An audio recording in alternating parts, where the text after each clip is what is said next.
अस्सलामु अलैकुम वरहमतुल्लाहि वबरकातुहू।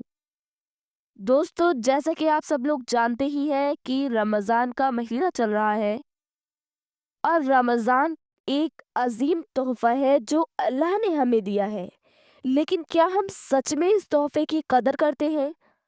रोज़ा सिर्फ भूख और प्यास सहने का नाम नहीं है, बल्कि ये एक ट्रेनिंग है जो हमें बेहतरीन इंसान बनने के लिए दी गई है। लेकिन हम में से बहुत से लोग बिना जाने या बिना समझे ऐसे काम करते हैं जो रोजे की रूहानियत को कमजोर कर देता है।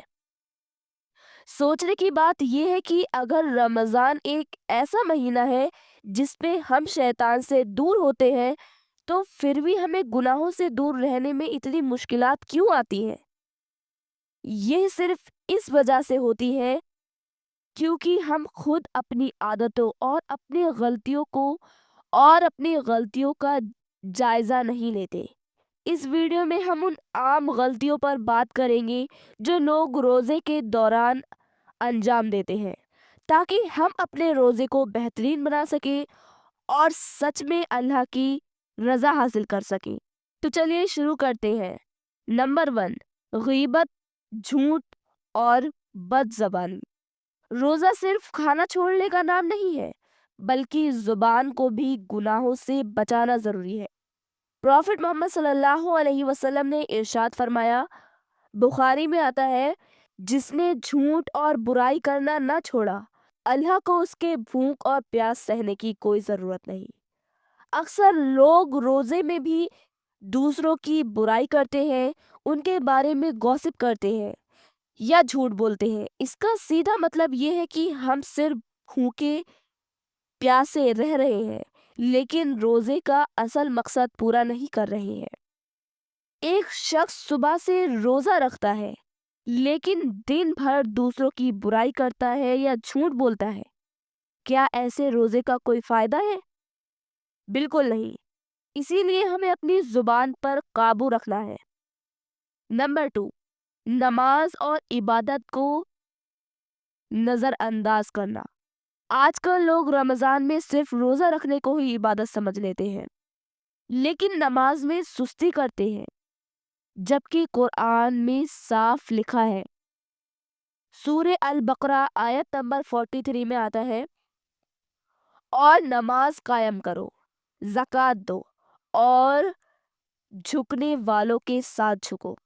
अगर एक शख्स पूरा दिन भूखा प्यासा रहता है लेकिन नमाज नहीं पढ़ता, तो क्या उसका रोजा मकबूल होगा? नहीं, क्योंकि रोजा और नमाज दोनों एक दूसरे से जुड़े हुए हैं। नंबर 3, फजूल कामों में वक्त जाया करना। आजकल लोग सोशल मीडिया या टीवी देखने में वक्त जाया कर देते हैं, जबकि ये वक्त कुरान पढ़ना और इबादत करने का है। प्रॉफिट मोहम्मद सल्लल्लाहु अलैहि वसल्लम ने इरशाद फरमाया, तिर्मिजी में आता है, दो चीजें इंसान को तबाह करती है, फजूल गुफ्तगू और ज्यादा खाना। अगर कोई शख्स पूरा दिन मोबाइल स्क्रॉल करता रहे, मूवी देखे या गेम खेले, तो क्या वो रमजान का हक अदा करेगा? हमें अपना वक्त सिर्फ मजा लेने के लिए नहीं, बल्कि अल्लाह की रजा हासिल करने के लिए लगाना चाहिए। नंबर 4, गुस्सा करना और झगड़ना।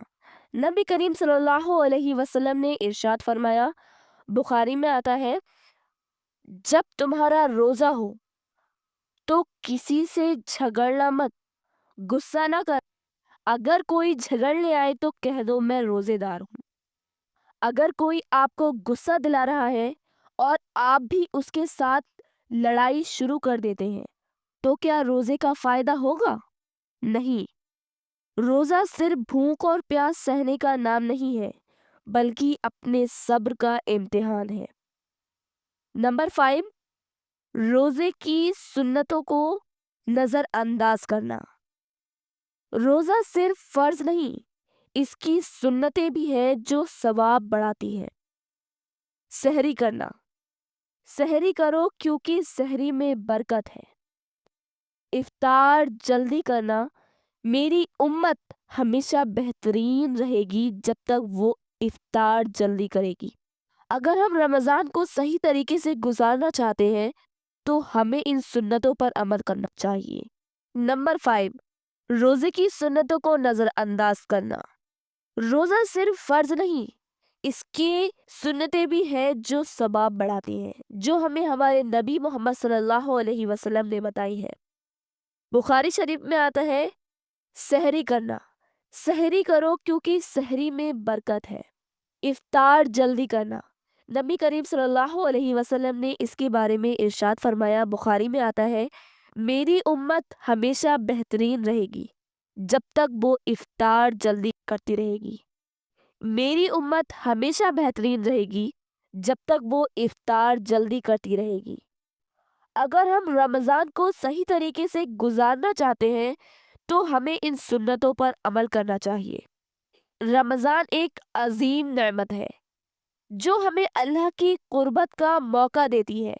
رمضان ایک عظیم نعمت ہے جو ہمیں اللہ کی قربت کا موقع دیتا ہے۔ یہ صرف ایک مہینہ نہیں بلکہ ایک اسکول ہے جس میں اللہ ہمیں سکھاتا ہے کہ کیسے ہم ایک بہترین انسان بن سکتے ہیں۔ لیکن اگر ہم اس اسکول میں آ کر صرف بھوک اور پیاس سہنے کو رضا سمجھ لیں تو ہم رمضان کا اصل مقصد کھو دیں گے۔ روزہ ایک ٹریننگ ہے جو ہمیں گناہوں سے دور رہنا سکھاتا ہے۔ یہ ایک ایسا وقت ہے جب ہم اپنے نفس کو کنٹرول کرنا سیکھتے ہیں۔ اگر ہم رمضان کے بعد بھی وہی غلطیاں کرتے ہیں جو ہم اس سے پہلے کرتے تھے تو کیا رمضان کا کوئی فائدہ ہوا؟ اگر ہم رمضان کے دنوں میں غیبت سے بچیں مگر عید کے بعد پھر سے برائی کرنا شروع کر دیں تو کیا ہمارے روزے کا اثر ہماری زندگی میں آیا؟